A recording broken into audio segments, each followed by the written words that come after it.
Bismillahirrahmanirrahim. Assalamualaikum warahmatullahi wabarakatuh.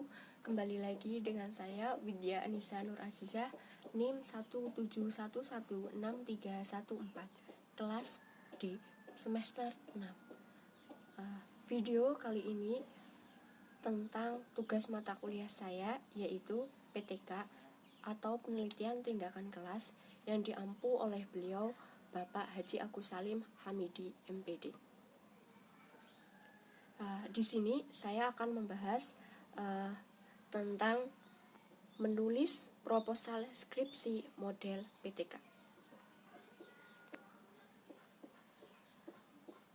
Berikut merupakan skema simple penulisan proposal skripsi model PTK.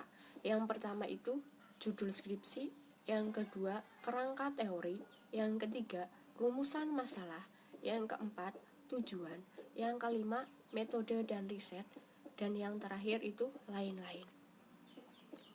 Mari kita mulai pembahasan pertama, yaitu judul skripsi.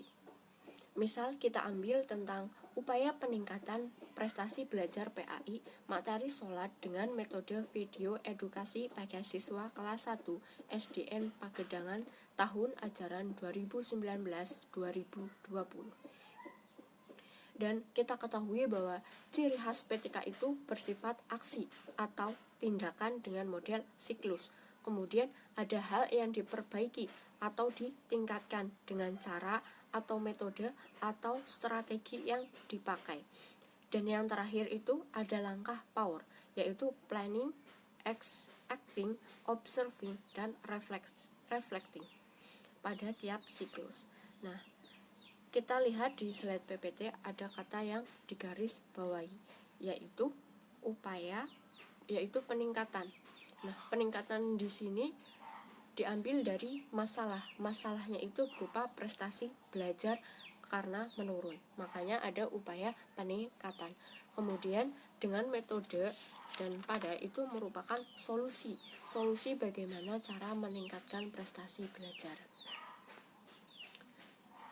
Kemudian pembahasan yang kedua itu tentang latar belakang. Nah, latar belakang itu merupakan deskripsi yang melatar belakangi riset Anda.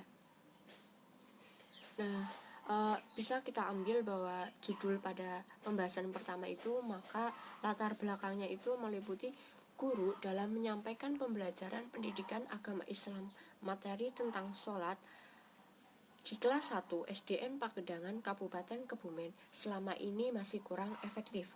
Hal ini terbukti dengan prestasi belajar yang dicapai oleh siswa masih kurang. Salah satunya dengan penggunaan satu metode, yaitu metode penugasan. Nah, idealnya itu sebagai seorang pendidik dalam mengajarkan kita harus menggunakan metode yang bervariatif dan tidak hanya terbatas pada satu metode saja. Misalnya diselingi dengan metode video edukasi, karena untuk anak kelas 1 SD apabila diberikan metode penugasan secara psikologis akan merasa bosan dan tertekan sehingga kurang menikmati pembelajaran. Kemudian pembahasan yang ketiga yaitu kerangka teori dan rumusan masalah. Kerangka teori itu tentang teori-teori dan cara berpikir Anda dalam melihat permasalahan terkait riset tersebut. Nah, berdasarkan judul pada pembahasan pertama, maka kerangka teori yang harus muncul yaitu tentang teori prestasi belajar, kemudian teori belajar, kemudian teori metode, dan pastinya ada teori metode video edukasi. Kemudian kita harus mampu menghubungkan semua teori tersebut yang diambil. Kemudian kita boleh menyampaikan hipotesa dari prestasi belajar akan meningkat apabila menggunakan metode video edukasi. Kemudian untuk rumusan masalah yaitu berupa kalimat pertanyaan yang bersumber dari latar belakang. Maka rumusan masalahnya itu, apakah penerapan metode video edukasi pada materi sholat dapat meningkatkan prestasi belajar untuk kelas 1 SDN Pagedangan tahun ajaran 2019-2020. Kemudian pembahasan yang keempat yaitu tujuan. Tujuan itu yaitu disesuaikan dengan rumusan masalah. Maka tujuannya itu untuk mengetahui penerapan metode video edukasi pada materi sholat dapat meningkatkan prestasi belajar untuk kelas 1 SDN Pagedangan tahun ajaran 2019-2020. Kemudian pembahasan selanjutnya tentang metode riset. Metode riset merupakan alat atau sarana yang digunakan untuk memperoleh data seperti observasi, wawancara, dokumentasi, dan analisa. Kita ketahui bahwa PTK itu dalam menyajikannya itu dengan siklus. Maka pada metode riset adalah siklus yang akan dipakai. Kemudian itu pembahasan tentang lain-lain. Lain-lain di sini meliputi kegunaan dan daftar pustaka. Kita ketahui bahwa seorang peneliti itu harus dalam melakukan penelitian itu harus berguna, bukan untuk secara individual tapi berguna bagi secara luas. Nah, kegunaan itu riset yang diteliti harus mempunyai kegunaan. Maka seorang peneliti harus mampu menjelaskan apakah kegunaan tersebut. Kemudian yang terakhir itu ada daftar pustaka. Nah, riset yang diteliti itu merupakan riset ilmiah. Maka peneliti itu harus menuliskan rujukan atau pustaka yang dipakai. Nah, pembahasan terakhir yaitu tentang tantangan riset bagi mahasiswa yang melakukan PTK. Nah, tantangannya itu berupa faktor internal, eksternal, dan bagaimana sih solusinya. Nah, faktor internal itu meliputi dari mahasiswa.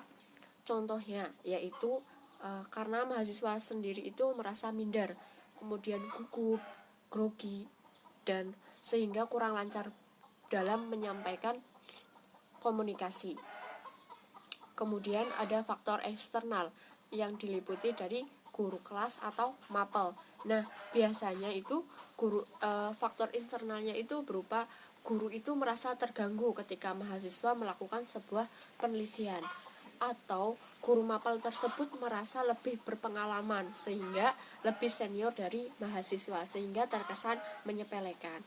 Terus bagaimana sih solusinya? Maka solusinya yaitu mahasiswa harus mendapat bimbingan dari dosen atau kampus sehingga mampu menghilangkan rasa grogi tersebut atau merasa cemas dan sebagainya, ataupun bisa membantu bagaimana cara berkomunikasi yang baik dan intensif dengan kepala sekolah atau madrasah yang diteliti. Kemudian membangun komunikasi dengan guru mapel yang bersangkutan. Kemudian juga peneliti atau mahasiswa harus mampu menguasai risetnya sendiri. Kemudian berjiwa pembelajaran yang rendah hati dan pantang menyerah.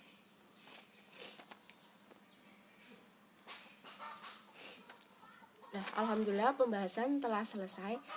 Saya minta maaf apabila banyak salah yang tidak disengaja. Semoga video ini bermanfaat. Sekian dari saya. Wallahul muwaffiq ila aqwamit thoriq. Wassalamualaikum warahmatullahi wabarakatuh.